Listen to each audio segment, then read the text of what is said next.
ప్రభు అయిన యేసు నామం పేరట మరి యొక్క పర్యాయం అందరికి కూడా వందనాలు స్తుతులు స్తోత్రం చెల్లిస్తున్నాం. శ్రమ దినాల్లో ఉంటున్నాం. అనేక టాపిక్స్ మీద మనం డిస్కస్ చేసి ఉన్నాము. మరి ప్రత్యేకంగా ఈ దినము ప్రభు రాత్రి భోజనం లేకుంటే ప్రభు బల్ల గురించి మనం మాట్లాడుకోవాలని ఆశపడుతున్నాం. అంతకుముందు చిన్న ప్రార్థన చేసుకుందాం. పరిశుద్ధుడా, ప్రేమ నమ్మకం కలిగిన మా గొప్ప పరలోక తండ్రి, శాశ్వతమైన ప్రేమతో మమ్మల్ని ప్రేమించావు. పరలోకం నుండి ఈ భూలోకానికి దిగి వచ్చి ప్రభా పాపలమైన మమ్మల్ని రక్షించి ఇదిగో తండ్రితో పాటు మమ్మల్ని ఏకీగ్రీవంగా ప్రభా సంధి చేసావు నాయన. నీకు స్తోత్రం. సమాధాన పరిచిన విధానాన్ని బట్టి నీకు వందనాలు అయా. ఇదిగో ప్రభా నువ్వు కార్చిన రక్తాన్ని ప్రభా ప్రతి ఒక్క ఇంటి మీద మేము పూసుకొని నాయన ప్రతి ఒక్కరు కూడా కుటుంబం అంతా మారు మనసు పొందుటకు సహాయం చేయండి. విత్తబోయే వాక్యాన్ని మీరు నీరు గట్టి ఫలింపజేయండి. ఆత్మస్వరూపిగా మీరు మా మధ్యలో ఉండి మీరే మాట్లాడమని యేసు పరిశుద్ధమైన నామంలో ప్రార్థిస్తున్నాం తండ్రి, ఆమేన్. లార్డ్ సప్పర్ అంటాం కదా. ఈ దినము లూకాస్ వార్త నుండి 22 అధ్యాయము 7వ వచనం నుంచి ఇది ప్రారంభం అవుతుంది. దేవుడు ఈ అలవాటు రీతిగా పస్కా అనేది ఇజ్రాయేల్ యొక్క ప్రాముఖ్యమైన ఒక పండుగ అన్నమాట. అంటే ఎంతో కొండంత భక్తితో ఈ యొక్క పండుగను వాళ్ళు జరుపుకుండేవారు అనమాట. ఈ పస్కా పండుగ అనేది ఆ కాలంలో గొర్రె పిల్లను 430 సంవత్సరం ఇజ్రాయేల్ బానిసలో ఉండేటప్పుడు వాళ్ళు మూల్గును విని దేవుడు మోషేను పంపిస్తున్నాడు. అయితే ఎన్నో గొప్ప కార్యాలు అద్భుతాలు ఆ యొక్క 10 తెగులను పంపించి దేవుడు నేను ఉన్నాను, ఐఎమ్ ద లార్డ్ అని సెలవిచ్చి అనేక అద్భుతాలు సూచక్రియలు అక్కడ చేస్తున్నాడు. గొప్ప దేవుడని, హెబ్రీల దేవుడు గొప్ప దేవుడని వాళ్ళకి అది నిరూపించాడు. అయితే ఫరో హృదయాన్ని కఠినం చేసుకున్నాడు గనుక కడపటిగా తొలిచూలు నాశనం సంగారం అనేది ఆయన చేశాడనమాట. ఆ రాత్రిను ఈ యొక్క ఇజ్రాయేలు పస్కాగా ఆశ్రయించారు. ఆ యొక్క రాత్రిలో ఏం జరుగుతుంది మనం చూచినప్పుడు నిర్గమకాండం 12:3 మీరు ఇజ్రాయేలీలో సర్వ సమాజంతో ఈ నెల దశమి నాడు తమ తమ కుటుంబంలో లెక్క చెప్పున ఒక్కొక్కరు గొర్రె పిల్లనైనను మేక పిల్లనైనను అనగా ప్రతి ఇంటికి ఒక గొర్రె పిల్లనైనను మేక పిల్లనైనను తీసుకొని వాళ్ళను ఆ పిల్లను తీసుకు తినుటకు ఒక కుటుంబం చాలకపోయిన ఎడల వాడు వాని పొరుగువాడితో తమ లెక్క చెప్పును దాన్ని తీసుకోవాలను. ఆ గొర్రె పిల్లను భుజించుటకు ప్రతివాని భోజనము పరిమితిని బట్టి వారి లెక్క అప్పింపవలను. నిర్దోషమైన ఏడాది మగపిల్లలను తీసుకుని వాళ్ళను గొర్రె పిల్లనైనను మేకనైనను వాళ్ళు తీసుకోవాలను. ఈ నెల 14వ దినము వరకు మీరు దాన్ని నుంచుకొన వాళ్ళను. తరువాత ఇజ్రాయేలులో సమాజం వారందరూ తమ తమ కూటంలో సాయంకాలం అందు దాన్ని సంపి దాని రక్తమును కొంచెము తీసి తను దాని మందిర వారణంలో 2 నిలువు కంబుల మీద దాన్ని చల్లి ఆ రాత్రి వారు అగ్ని చేత కాల్చబడిన ఆ మాంసమును పొంగని రొట్టెలను తినవలను. ఇదనమాట ఒక నియమనం. ప్రతి ఇంటికి ఆ యొక్క ఒక్క సంవత్సరం అంటే ఒక ఏడాది ఆ యొక్క గొర్రె పిల్లను మగ గొర్రె పిల్లను ఏమాత్రం పాడు లేకుండా నిర్దోషమైన అలాంటిది తీసుకొని ప్రతి ఇంటికి వాళ్ళు దాన్ని కాల్చివేయాలన్న అంటే పొంగని రొట్టె అనమాట. దాన్ని కాల్చుకొని వాళ్ళు తినాలా. అయితే ఆ రక్తం తీసుకొని ఆ మందిర ఆవరణంలో వాళ్ళు పూయాలన్నమాట. రాత్రికాల సమయంలో సంగారపు దూత ఆ యొక్క గృహాన్ని దాటి వెళ్ళినప్పుడు ఎక్కడైతే ఈ రక్తం పూయబడలేదో మరణం సంభవిస్తుంది.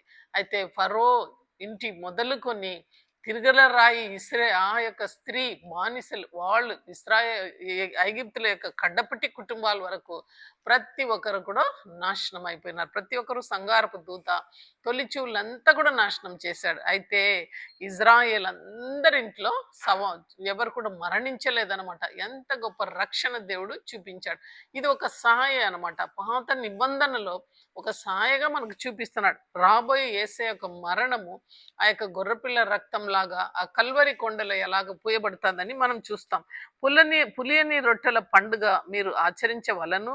ఈ దినమంతే నేను మీ సమూహములను ఐగుప్తు దేశంలో నుండి వెలుపలికి రప్పించినని కనుక మీరు మీ తరములన్నిటిలో ఈ దినము పాటించవలను. ఇది మీకు నిత్యమైన కట్టడగా ఉండును అని సెలవిస్తున్నాడు.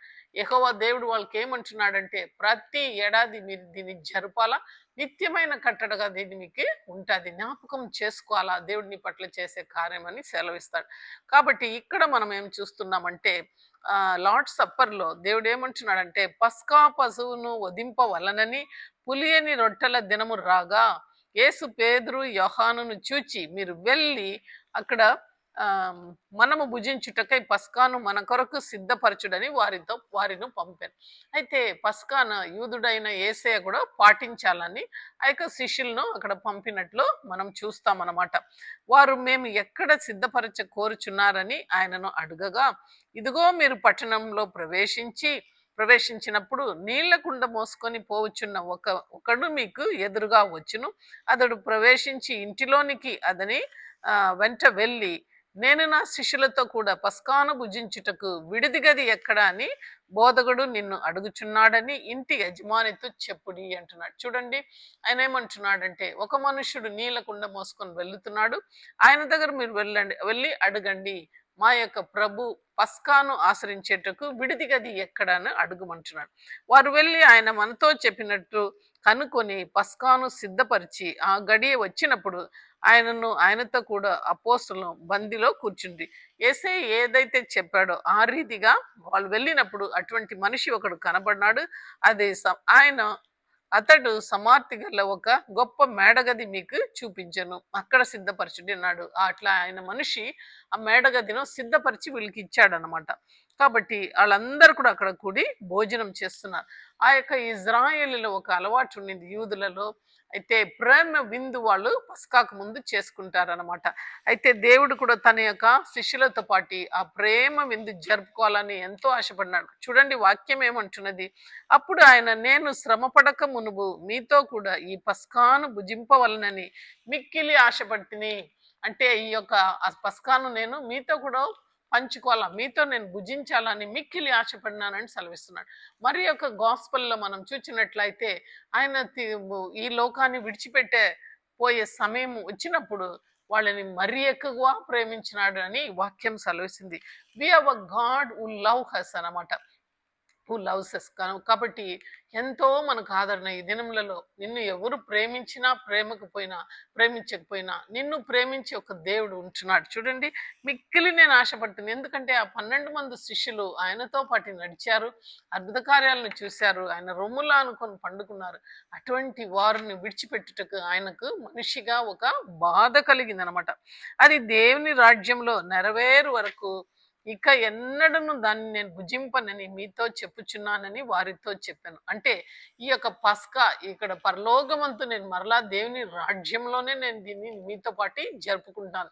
అయితే ఇదే కడపటి భోజనం అని వాళ్ళకు చెప్తున్నాడు.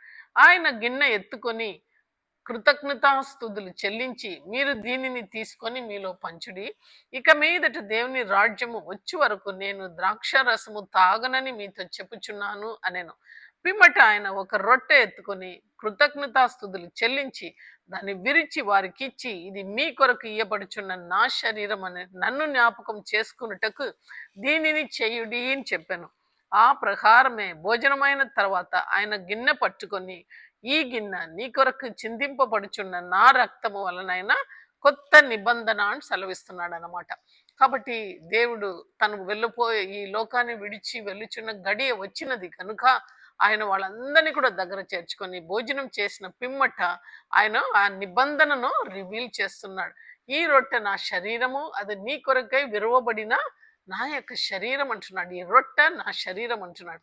అలాగనే గిన్నెను పట్టుకొని దీనిలో మీరు త్రాగుడి, ఈ యొక్క రక్తము కొత్త నిబంధన, నా యొక్క రక్తము నీతో నేను చేయబోయే కొత్త నిబంధన అంటున్నాడు. కాబట్టి మనం ఇక్కడ ఏం చూడాలంటే, ఏంటి నిబంధన అంటున్నాడు? వీఆర్ కవనెంట్ పీపుల్ అనమాట. దేవుడు మనతో నిబంధన చేసిన దేవుడుగా మనము ఆది కాండం నుంచి కూడా చూస్తూ వస్తాం. చూడండి, నోపు కాలంలో ఆయన చేసిన నిబంధన. అప్పుడు జెనెసిస్ 8:20 చూస్తే, అప్పుడు నోవాహు యెహోవా వాక్కు బలిపీఠం కట్టి పవిత్ర పశువులన్నిటిలోనూ పవిత్ర పక్షులన్నిటిలోనూ కొన్ని తీసుకొని ఆ పీఠం మీద దగన బలి అర్పించెను.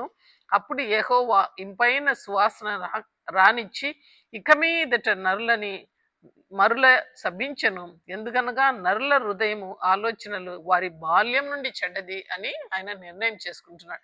Is making the covenant with Noah అనమాట. ఆయనతో పాటు ఒక నిబంధన ఆయన చేస్తున్నాడు. అంతేకాకుండా అక్కడ చూస్తే అబ్రహాముతో కూడా దేవుడు రక్త నిబంధన చేసినట్లు మనం చూస్తాం. మొదటి నుంచి కూడా రక్త నిబంధన.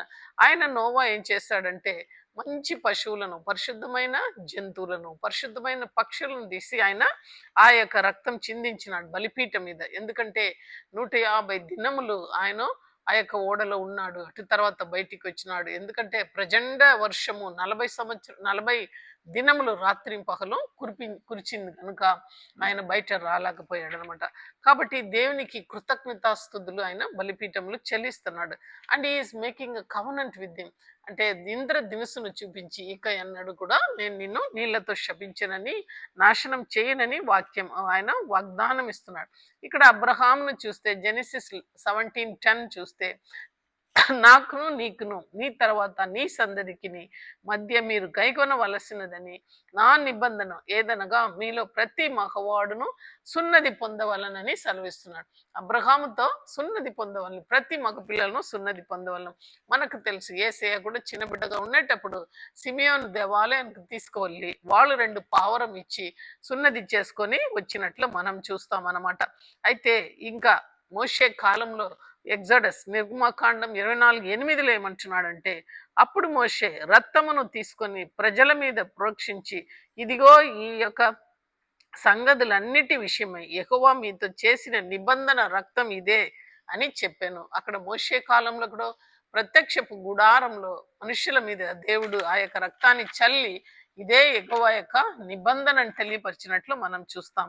అయితే కొత్త నిబంధనలు వచ్చినప్పుడు లూకాసు వార్త 22:20 నేను చూస్తే అక్కడ దేవుడు ఏమంటున్నాడంటే ఇదిగో ఆ ప్రకారమే భోజనమైన తర్వాత ఆయన గిన్నెను పట్టుకొని ఈ గిన్నె నీ కొరకు చిందింపబడుచున్న నా రక్తము వలన కొత్త నిబంధన అంటున్నాడు. యేసయ్య ఒక నిబంధన గిన్నెగా మారిపోయాడు. ఆయన యొక్క శరీరం ఒక గిన్నెగా మారిపోయింది. ఆ రక్తం అంతా కూడా ఒలిసి ఆ గిన్నెలో ఆయన పోస్తూ ఆ యొక్క కొత్త నిబంధనతో మనతో ఆయన కవనం చేస్తున్నాడు అనమాట. యెరెమయా గ్రంథము 31:31 చూస్తే ఇదిగో నేను ఇజ్రాయేలు వారితో యూదా వారితోనూ కొత్త నిబంధన చేయుచున్న దినము వచ్చిచున్నది ఇదే యెహోవా వాక్కు. ఆ దినం వచ్చే ఉన్నదనమాట. కాబట్టి ఆలోచన చేసినప్పుడు ఆ కాలంలో ఇజ్రాయేల్ను దేవుడు ఎంతో ప్రేమించినాడు గనుక వాళ్ళని నిబంధన జనులుగా ఆయన ఏర్పరచుకున్నాడు. డ్యూట్రానమీ 7:6 చూస్తే నీవు నీ దేవుడైన యెహోవాకు ప్రతిష్ఠ జనము, నీ దేవుడైన యెహోవా భూమి మీద నున్న సమస్త జనముల కంటేను నిన్ను ఎక్కువగా ఎంచి నిన్ను తనకు స్వకీయ జనముగా ఏర్పరచుకొనెను అని వాక్యం సెలవిస్తుంది. ఎస్ చోజన్ దమ్ అనమాట, చోజన్ జనరేషన్. వాళ్ళ మీద ఎక్కువ ప్రేమ అనమాట. ఒకవేళ మోషే సనిగినా గునిగినా దేవుడు మాత్రం వాళ్ళని ఎంతో ప్రేమించాడు అన్నమాట. నా ప్రజల విషయమై నువ్వు ఎలా కోపపడుతున్నావు అన్నట్టు దేవుడు వాళ్ళని అంతవరకు నడిపించాడు. పహల్లో మేఘస్తంభంగా, రాత్రిలో అగ్నిస్తంభంగా వాళ్ళతో నిలిచాడు. ఎర్ర సముద్రాన్ని దాటించాడు. ఎంతో మంది రాజులను జయించుటకు వాళ్ళకు కృప చూపించాడు. 40 సంవత్సరం మన్నాతో భోజనం పెట్టాడు అనమాట. అయితే కొత్త నిబంధనలు వచ్చినప్పుడు ఎఫెసీయులు 1 పేతురు 2:29 చూస్తే అయితే మీరు చీకటిలో నుండి ఆశ్చర్యకరమైన తన వెలుగులోనికి మిమ్మల్ని పిలిచిన వాని గుణాతిశయములను ప్రచురము చేయ నిమిత్తము ఏర్పరచబడిన వంశమును, రాజులైన యాజక సమూహమును, పరిశుద్ధ జనమును, దేవుని సొత్తైన ప్రజలై ఉండాలని సెలవిస్తున్నాడు మనల్ని. కాబట్టి మనము ఏ రీతిగా ఉండాలని దేవుడు ఇష్టపడుతున్నాడో మనం ఆ రీతిగా ఉండాల. ఇక్కడ ఆయన పస్కా ఆచరించినప్పుడు ఆయన మొట్టమొదటిగా చెప్పడము ఇది నా శరీరము, మీరు దీన్ని తిని ఈ యొక్క రక్తం మీరు తాగిన ఎడల నిత్య జీవం మీకు కలుగుతుంది అని దేవుడు మనల్ని సూటిగా చెప్తున్నాడు అనమాట. ఈ నిబంధన చేస్తూ దేవుడు మనం చూస్తాము యోహాను సువార్త 6:46 నుంచి ఆయన దేవుని యొద్ద ఉండి వచ్చినానని సెలవిస్తూ పైనుండి వచ్చిన జీవాహారం నేనే అంటున్నాడు. మీ పితరులు అరణ్యంలో మన్నాను తిని చనిపోయిరి, దీన్ని తినువాడు చావకున్నట్లు పరలోకం నుండి దిగి వచ్చిన ఆహారం ఇదే. యేసయ్య స్వయంగా మాట్లాడుతున్నాడు. అక్కడ సదుకేయులు, పరిచయులు అందరు కూడా కూర్చొని ఉన్నాడు. అలాంటి సమయంలో దేవుడు వాళ్ళతో మాట్లాడే మాటలేమనగా ఈ యొక్క కొత్త నిబంధన అంటే నేనే పరలోకం నుండి మీ కొరకే దిగి వచ్చినాను. మీ యొక్క పితరులు ఆ యొక్క అరణ్యంలో మన్నాను తిండ్రి, ఆయనను వాళ్ళు చనిపోయినారు. అయితే ఈ యొక్క శరీరాన్ని తినేవారు, నా శరీరాన్ని తినేవారు వాళ్ళు నిత్య జీవానికి ఉంటారు, జీవంలో వెళ్తారని సెలవిస్తున్నాడు. పరలోకం నుండి దిగి వచ్చిన జీవాహారం నేనే. ఎవడైనను ఈ ఆహారమును భుజించినట్లా వాడు ఎల్లప్పుడూ జీవించును. మరియు నేనిచ్చే ఆహారము లోకములకు జీవము కొరకై నా శరీరమే అదని మీతో వాళ్ళకి చెప్పారనమాట. మరి నా శరీరము తిని నా రక్తం త్రాగువాడు నిత్య జీవం గలవాడు, అంత్య దినములలో నేను వానిని లేపెదను. యేసేకుడు చనిపోయినాడు. చనిపోయినప్పుడు తన ఆత్మను తండ్రికి అప్పచెప్పాడు. ఇదిగో నా ఆత్మను నీ చేతికి అప్పగిస్తున్నానని అప్పగించి ఆ 3 దినము భూమి ఆహ్లాదంలో ఆయన ఉన్నాడనమాట. అయితే ఎవరైతే యేసు స్వామిని విశ్వసించి ఆయన యొక్క సిలువ శ్రమలను ధ్యానించి ఆయన యొక్క మరణాన్ని స్మరించి నా కొరకే రక్తం చిందిన దేవుడని విశ్వసించిన ఎడల, హృదయంలో విశ్వసించి నోటి ద్వారా ఒప్పుకున్న ఎడల అటువంటి వారిని చనిపోయినప్పటికి దేవుడు తిరిగి లేపును అని అది వాక్యం సెలవిస్తుంది. అంత్య దినములో నేను వానిని లేపుదను. అంత్య దినం అంటే when is coming in the second time, రెండవ రాకడలు ఆయన వచ్చినప్పుడు నీ యొక్క సమాధులను తెరవబడి ఆయన నిన్ను కూడా లేపగల శక్తిమంతుడు. అయితే పవిత్రంగా ఆయన యొక్క ఆ శరీరాన్ని భుజించి ఆయన రక్తంని మనము తాగాలన్నమాట. నా శరీరము తిని నా రక్తము త్రాగువాడు నా యందును నేను వాని యందు నిలిచి ఉందుము. అంటే ఎప్పుడైతే when you take part in the communion, దేవుడు మనలో ఉంటాడు, మనం దేవునిలో ఉంటామని దేవుడు సూటిగా చెప్తున్నాడు. మరి జీవం గల తండ్రి నన్ను పంపినాడు గనుక నేను తండ్రి మూలంగా జీవిస్తున్నాను అంటున్నాడు. నేను ఎలాగ తండ్రి మూలంగా జీవిస్తున్నానో నా శరీరం తిని నా రక్తం తాగేవాడు నా యందు ఆయన కూడా జీవిస్తాడని మనతో ఆయన రూఢిగా చెప్తున్నాడు. ఇదే పరలోకం నుండి దిగి వచ్చిన ఆహారము. పితరులు మన్నాను తిని చనిపోయినట్లు కాదు గాని ఈ ఆహారం తినువాడు ఎల్లప్పుడూ జీవించున్నాడని నిశ్చయముగా మీకు చెప్తున్నానని ఆ యొక్క స్వార్థ భాగంలో యోహాను స్వార్థలో దేవుడు చక్కగా చెప్తున్నాడు అనమాట. కాబట్టి whenever we take communion we need to be holy అనమాట. పరిశుద్ధంగా ఉండాలి. ఎందుకంటే దేవుని యొక్క శరీరాన్ని మనం పూజిస్తాం, అప్పుడే ఆయనతో పాటు మనకు పాలు పంపులు ఉంటుంది అనమాట. అయితే ఇక్కడ మనం చూస్తే కొరింథీ పత్రికలో 11వ అధ్యాయంలో పౌలు చూటిగా చెప్తున్నాడు. 1 కొరింథీ 11:26 నుంచి, మీరు ఈ రొట్టె తిని ఈ పాత్రలోని త్రాగునట్లు ప్రభు వచ్చే వరకు ఆయన మరణమును ప్రచురించుడి. కాబట్టి ఎవడు అయోగ్యముగా ప్రభు యొక్క రొట్టెల్లో తిననో లేక ఆయన పాత్రంలోని త్రాగునో వాడు ప్రభు యొక్క శరీరమును గూర్చి రక్తమును గూర్చి అపరాధి ఆగును. So if you are not living with the God, you cannot go and have communion in the church అనమాట. అంటే బల్లలో మనం చేయబట్టుటకు అర్హత లేదు. ఒకవేళ ఆయనకు అయిష్టమైన కార్యాలు లేకుంటే ఆయనకు అయిష్టమైన జీవితం జీవిస్తూ బల్ల దగ్గరికి వెళ్ళకూడదు. కాబట్టి ప్రతి మనుషుడు తను తాను పరీక్షించుకొనవలను, అలాగు చేసి ఆ రొట్టెను తిని ఆ యొక్క పాత్రలోని త్రాగవలను. అంటే you need to have self examination అంటున్నాడు అనమాట. ప్రభు శరీరమని వివేచింపగా తిని త్రాగువాడు తనకు శిక్ష విధి కలుగునట్లే తిని త్రాగుచున్నాడు. అంటే అంటే వివేచన లేకుండా మనం ఆ యొక్క బల్లలో చేయి పెట్టిన ఎడలా మనకు మనమే కీడు తెచ్చుకుంటాం అనమాట. ఇందువల్లనే మీలో అనేకులు బలహీనలను రోగులనై ఉన్నారని పౌలు సెలవిస్తున్నాడు. అంతేకాకుండా చాలా మంది నిద్రించుచున్నారు, మరణిస్తారనమాట. అపవిత్రంగా దేవుని యొక్క బల్లలో మనం చేయబెట్టిన ఎడల మరణిస్తారని వాక్యం సెలవిస్తుంది. 2 కొరింథీ 13:5 చూస్తే, మీరు విశ్వాసము గల వారై ఉన్నారో లేదో మిమ్మను మీరే శోధించుకొనుడి, చూచుకొనుడి, మిమ్మను మీరే పరీక్షించుకొనుడి. మీరు పరీక్షించు కాని ఎడల యేసు క్రీస్తు మీలో ఉన్నాడని మిమ్మను గురించి మీరే ఎరుగరా. మనం స్వపరీక్ష చేసుకోవాలన్నమాట. కాబట్టి దేవుడు మనల్ని ఈ వాక్యం విషయంలో హెచ్చరిస్తున్నాడు. మరియు పౌలు కొలెస్సీలకు రాసిన పత్రికలు కూడా ఆ రీతిగా హెచ్చరిస్తున్నాడు. 3వ అధ్యాయంలో చూస్తే 5వ మాట నుంచి, కావున భూమి మీద మీ ఉన్న అవయములు అనగా జారత్వము, అపవిత్రత, కామత్వము, దురాశ, విగ్రహారాధన ఇలాంటి ఏది కూడా నీలో ఉంటే దాన్ని చంపివేయని సెలవిస్తున్నాడు. వాటిని తగ్గించుకొని చెప్పలేదు కానీ వాటిని చంపివేయి అంటున్నాడు.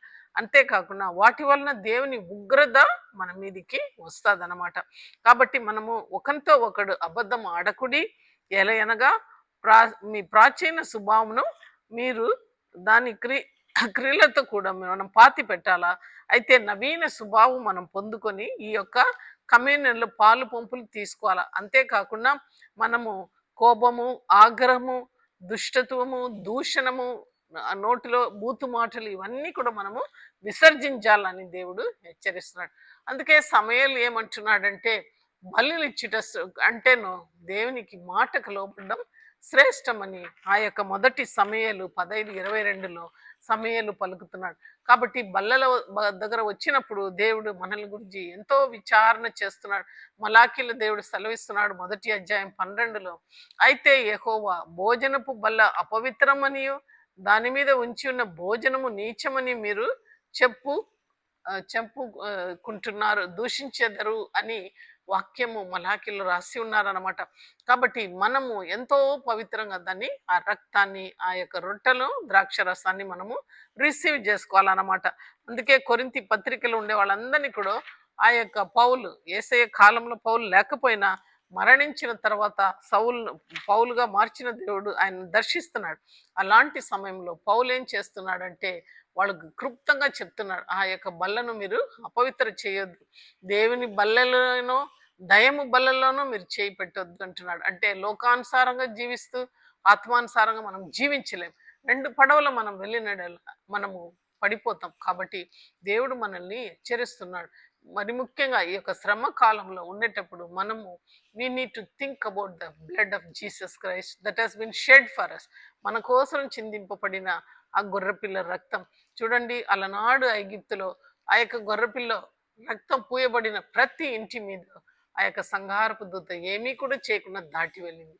ఈ దినం కల్వరిలో ఆయన నిండు మనిషిగా కార్చిన రక్తము, ఆ యొక్క సిలువ కొయ్యలో ఆ రక్తంను మనం చూచినప్పుడు, ధ్యానం చేసినప్పుడు, మన హృదయంలో ఆయనను చేర్చుకున్నప్పుడు, పరిశుద్ధంగా ఆయన బల్లలో మనం చేయబెట్టినప్పుడు మనల్ని కూడా సంగారపు దూత దాటి వెళ్తాడు. మనం నిత్య జీవానికి వారసులం అవుతాం, మనము మన కుటుంబంను. మరి ఈ బల్లను మనం ధ్యానం చేసినప్పుడు మరి ఒకటి, యేసయ్య రొట్టెగా విరచబడినాడు అనమాట. అంటే ఒక రొట్టె కావాలంటే ఎన్నో గోధుమ గింజలు దంచి వేయబడాల. యేసయ్య యొక్క మరణ శ్రమలను మనం ధ్యానం చేసినప్పుడు గోధుమ గింజలను దంచి పౌడర్ చేసినట్లు ఆయన శరీరం నీ కోసరం నా కోసరము నలగగొట్టబడింది అనమాట. ఆయన ఒక రొట్టెగా మారాడు. ఆ రొట్టెను ఆయన విప్పి, అంటే ఆయన రొట్టెను విరిచి మనకి ఇచ్చాడు. తన శరీరాన్ని విరిచాడు అనమాట. ఒక పక్షి ఉంటున్నది, ఆ ఈగిల్, అది చనిపోక ముందు బిడ్డలకి ఏమి పెట్టాలనో తెలియకుండా తన రొమ్మును చూపించి రక్తం కారుస్తూ పొడుస్తూ పొడుస్తూ బిడ్డలకు పాలు తాపుతుంది అనమాట. అలాగనే మరణిస్తుంది. యేసయ్య కూడా ఒక తల్లి స్థానములో నిలబడి ఆ యొక్క బిడ్డలు మనల్ని అందరినీ కూడా తన రమ్ములో చేర్చుకున్నాడు. ఆఖరి బొట్టు రక్తం వరకు ఆయన కార్చాడు. మనం దాన్ని చూచినప్పుడు, ఆ దృష్టిను మనం చూచినప్పుడు ఇక పాపం అనే తలంపు మనలో రాకున్నట్లు యేసయ్యను అనుక్షణము మనం స్మరించాలా. ఏది చేసినా అది ఆయనకి ఇష్టమా లేదా అని మనం ఆలోచన చేయాలా. ఆయన ఎట్లా రొట్టెను విరిచాడో ఆయన వాళ్ళ డిసైపుల్స్ అందరు కూడా ఆ రాత్రి కాలంలో ఇచ్చాడు. ఈ దినం మనం కూడా ప్రతి ఒక్కరు కూడా నన్ను జ్ఞాపకం చేసుకోండి అన్నాడు. ఎప్పటి వరకు? నేను వచ్చు పర్యంతం దీన్ని మీరు జ్ఞాపకం చేయండి. ఎంతో మంది కమ్యూనియన్ తీసుకోకుండా వృధాగా ఉంటున్నారు. అయితే దేవుడు ఏమంటున్నారు? నా బల్లలో మీరు చేయి పెట్టండి పరిశుద్ధంగా అంటున్నాడు. మనం ఆ బల్లలో చేయి పెట్టినప్పుడల్లా ఆయనతో మనము ఐక్యంగా ఉంటున్నాం అనేది జ్ఞాపకం చేసుకొని, దీన్ని జ్ఞాపకం చేసుకొనడి అని సెలవిస్తున్నాడు. కాబట్టి ఎంతో పవిత్రంగా పరిశుద్ధంగా మనల్ని సిద్ధపరచుకొని మనం కమ్యూనియన్ సర్వీస్కు వెళ్ళాలా. అంతేకాకుండా ఆ రొట్టె విరిచిట్లో మనకి ఇచ్చాడు ఒక ముక్కను యూదా ఇస్కరియోతుకి ఇచ్చాడు. అయితే యూదా ఇస్కరియోతులో సాతాను దూరి వాడు చేయవలసిన కార్యం వెళ్ళి చేశాడు. అయితే మిగతా శిష్యులందరూ కూడా దాన్ని తీసుకున్నారు. ఆ 12 మందిలో ఆ 11 మంది కూడా ఆ రొట్టెను లోకమంతా కూడా పంచిపెట్టినాడు. చూడండి, మనము సువార్త సేవలు చూసినప్పుడు ఆయన 5 రొట్టెలను 2 చేపలను తీసుకొని 5,000 మందికి పంచిపెట్టాడు. అయితే కృతజ్ఞతా స్తోత్రంతో దాన్ని చేశాడు అనమాట. అయితే 12 గంపలు మిగిలినాయి. ఆ 12 గంపలు కూడా 12 గోత్రానికి సాదృశ్యంగా ఉంటున్నది. అయితే మనం ఏం చేయాలంటే మనం కూడా తీసుకున్న రొట్టె ముక్కను అనేక మందికి పంచి పెట్టాలన్నమాట. మనకు కలిగిన ఆ యొక్క వాక్యాన్ని, మనకు కలిగిన ఆ రక్తము, ఆ యొక్క రొట్టె ద్రాక్షరసము, రొట్టె 2 కూడా పంచి పెట్టాలి. అనేక మందికి పంచి పెట్టేది అనేది సాదృశ్యం. ఆయన మరణ పునరుత్థానంలో మనం కూడా పాలు పంపులు తీసుకోవాలి. whenever you take communion in the communion table, you have to take part in the sufferings of the Lord. మనం కూడా సావుటకు కూడా మనం సిద్ధపడాలన్నమాట. శ్రమల పాలైనప్పటికీ యేసు కొరకై మనం నిలబడే ఒక శక్తిను ఆయన రక్తంలో మనం పొందుకుంటాం. కాబట్టి ఈ వాక్యం వింటున్న ప్రియ బిడ్డ, యేసయ్య ఏం చెప్పాడంటే అదే లూకా సువార్తలో 4వ అధ్యాయంలో ఏమంటున్నాడంటే, ప్రభు ఆత్మ నా మీదే ఉన్నది, బీదలకు సువార్త ప్రకటించుటకును ఆయన నన్ను అభిషేకించును, చెరలోనున్న వారికి విడుదలను, గుడ్డి వారికి చూపును ప్రకటించుటకును, నలిగిన వారిని విడిపించుటకును, ప్రభు హితవస్త్రము ప్రకటించుటకును ఆయన నన్ను పంపెను. ఆ రీతిగా ఆయన కూడా మనల్ని పంపాడు. మనకు కూడా యేసయ్య ఆత్మ మన మీద ఉంటున్నది. కాబట్టి బీదలకు మనం సువార్త చెప్పాలా. గుడ్డివాళ్ళంటే కంటికి గుడ్డి కాదు, కానీ ఆత్మగుడ్డితనం కలిగిన వారిని దేవుని మందలోకి మనము రప్పించాలని దేవుడు మనల్ని ఎదురు చూస్తున్నాడు.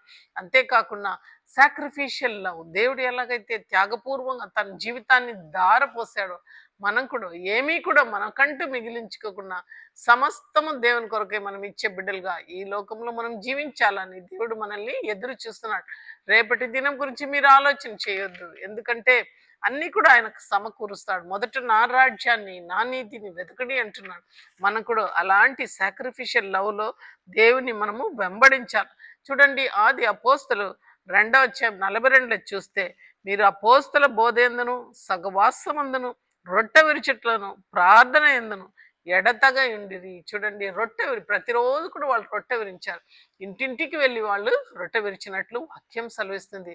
ప్రతిరోజు కూడా రక్షింపబడిన వాళ్ళ సంఖ్య పెరిగిందనమాట. కాబట్టి మనం కూడా ఈ యొక్క బల్లలో చేయబెట్టినప్పుడు, అయా యేసయ్యా మీ రక్తం నా కొరకే చిందింపబడింది ఆ కల్వరి కొండ మీద, కాబట్టి నా ప్రాణం ఉండేంత వరకు నిన్ను నేను మోసుకొని అనేక మందికి సాక్షిగా నేను ఈ సంగతిని తెలియపరుస్తున్నానని ఒక మంచి నిర్ణయం మనం తీసుకొని యేసు బల్ల గురించి అనేక మందికి చెప్పాలా. నీ కొరకై నా కొరకై పిండపడిన ద్రాక్ష రసము, నీ కొరకై నా కొరకై విరగబడిన ఆ యొక్క గోధుమ గింజ, దాన్ని రొట్టెగా మార్చిన ఆ యొక్క శరీరాన్ని మనము లోకానికి చాటించాలా. ఆది యందు వాక్యం ఉండెను, ఆ వాక్యం దేవుని యందు ఉండెను, ఆ వాక్యమే శరీరధారి మన మధ్యలోకి వచ్చెను. కాబట్టి ఆ వాక్యాన్ని, ఆ శరీరధారి ఆయన యేసయ్యను లోకానికి మనం చాటించాలా. ఇదే మనం ఆయనకు చేసిన కృతజ్ఞతాస్తుతులు. కాబట్టి ఈ యొక్క శ్రమ దినాల్లో పరిశుద్ధంగా ఉండి దేవుని కార్యాన్ని చేయాలా. ఒక మాట ఆలోచన చేయాలా. దావీదైతే తన యొక్క బల్లలో ఆ యొక్క మెషిపెతోతును జోనతాన్ కొడుకును స్థానం ఇచ్చి మెషిబోతు అని సెలవిస్తున్నారు. ఆయనను చేర్చుకున్నాడు. ఎందుకంటే ఆ నిబంధన జోనతాన్తో ఆయన చేశాడు గనుక జోనతాన్ కుటుంబంలో ఎవరైనా ఉండారని తీసుకొని ఆఖరి వరకు ఆ బిడ్డను తన బల్లలో కూర్చోబెట్టుకున్నారు. ఏ అరగద లేని మనల్ని దేవుడు తన బల్ల మీద చేయబెట్టుటకు మనకు ఆయన ఆజ్ఞ ఇచ్చి మనల్ని అక్కున చేర్చుకున్నాడు. కనుక మనం దేవుని కోసము బ్రతకాల అన్నమాట. స్తుతి ఆఖరి వరకు మనం దేవుని కోసము బతకాలని దేవుడు మనల్ని ఇష్టపడుతున్నాడు. ఒక చోట ఇండోనేషియాలో ఒక జరిగిన నిజమైన సంఘటన నేను విన్నాను. ఆ సంఘటనలో ఒక సహోదరి, ఆమె సీక్రెట్గా దేవుని నమ్ముకునింది, అన్యురాలు. అయితే భర్త ఎంతో హింసించినాడు. ఒకనాడు ఆయనకు తెలియకుండా ఆమె గుడికి వెళ్ళడం ప్రారంభం చేసింది. ఎక్కడికి వెళ్తున్నావంటే, ప్రభు భోజనము ఆయన శరీర రక్తాన్ని భుజించుటకు వెళ్తున్నానంటే, అదేమైనా మాంసపు కొట్ట, నువ్వు తప్పనిసరిగా ఆ శరీరాన్ని రక్తాన్ని తీసుకురావాలా, లేకుంటే నేను చంపివేస్తానని సెలవిచ్చినప్పుడు ఆమె వెళ్ళిపోయింది. అయితే ఆమె ప్రార్థన చేసుకొని ప్రభు బలలో చేయబెట్టింది, తీసుకొని ఆమె వచ్చింది. అయితే ఆమె చేతిలో రొట్టెను ఆ యొక్క ద్రాక్ష రసము తీసుకొచ్చింది. ప్రభువా నేనేం చేయాలా, నా భర్తకి ఏం చూపించాలని తీసుకొని వచ్చి ఆయనకు అది ప్రార్థన చేసుకొని ఆయనకు చేయి విప్పినప్పుడు ఆమె చేతి నిండా రక్తము, అందులో ఒక ముక్క ప్రాణంతో అల్లాడుచున్నట్లు ఆయనకు కనబడింది. అయితే అక్కడనే మోకరించి ఆయన యేసయ్యను నమ్ముకున్నాడు అని జరిగిన సంఘటనలను విన్నాను. కాబట్టి ఈ దినము కొరకు కూడా, ఈ దినంలో కూడా యేసయ్య రక్తం నీకోసం మొరబెట్టుచున్నది. ప్రభువా ఈ చెట్టును నరికి వేస్తానంటే ఇంకా కొంతకాలం ఉంచుము, ఎరువేయము, నీళ్లు పోస్తాను, అటు తర్వాత చూస్తాము ఫలమిస్తుందని దేవుడు వేచి ఉన్నాడు. కాబట్టి తండ్రికి నీకు మధ్యవర్తిగా ఒక అడ్వకేట్గా ఏసీఆర్ రక్తం ఈ దినం కూడా మాట్లాడుచున్నది.